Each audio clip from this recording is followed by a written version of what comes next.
The remix as a rebel art has a long tradition. In the 1920s, European artists reacted to the First World War with Dada, a critique on modern society by artists like Marcel Duchamp, who created Frankenart collages of man and machine, techniques that William S. Burroughs would apply to his writing and later to cut up sound.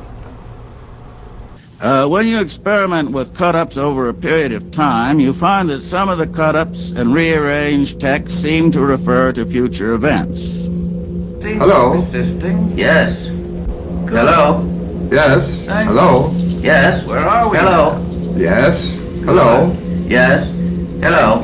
Yes. Look at Hello? that picture. Yes. Stop at random and cut in a phrase. Thank you. Good. Look at that picture. Thank you. Good. Look at that picture. Thank you. Now, of course, when you Good. cut in How that did it phrase, make you've you wiped now? out what's ever there, and you have a new Good. juxtaposition. Thank you. Now, how random is random?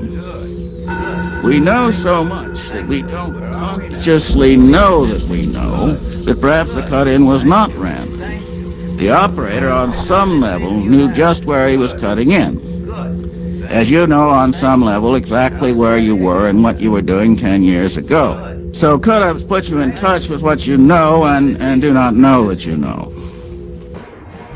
As electronic media grew, artists like John Oswald in San Francisco's Negative Land began appropriating the mass media for their own ends. We shall fight the hills, we shall never surrender. Trenchant words, give me liberty. By re-editing and cutting up corporate rock, television, and advertising, they created a new activism, a resistance to popular culture known as culture war. Commercials. I get confused by all the claims made in commercials. Oh, well, listen. I think your first responsibility is to yourself and your family. The what? Thanks for the call. Cut. How great was that?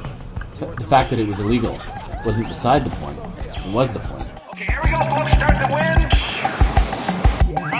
And the smoke. And play that. Hi, I'm me, and I'm using this to sell you this. Pepsi. Pepsi. Hi, I'm me, and I'm using this to sell you this. Pepsi. Pepsi. Pepsi.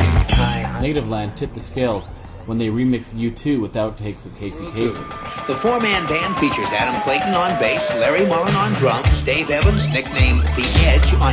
This is bullshit. Nobody cares. These guys are from England, and who gives a shit? U2 went after the group, and the case cemented Negative Land in the culture gem canon. This is bullshit. This is bullshit. Who gives a shit? Who gives a shit? Diddly shit, diddly shit, diddly shit, diddly shit. Nobody cares. Copyright infringement is still your best entertainment value. Sometimes I'll talk to people who are hearing about our work and they really just see it as being theft, period, and they don't get it. And I just said, well, let's look at history of culture, science, art, ideas. Is there any such thing as an original idea? Is there?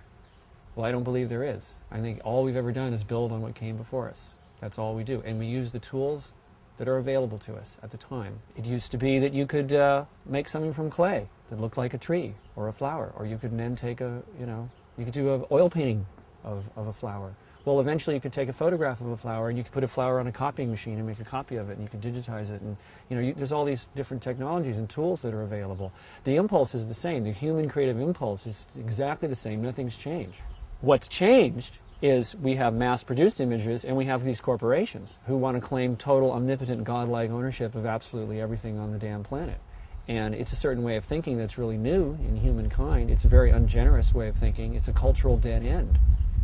If everything is privately owned and all we're supposed to do is consume it, what happens to culture?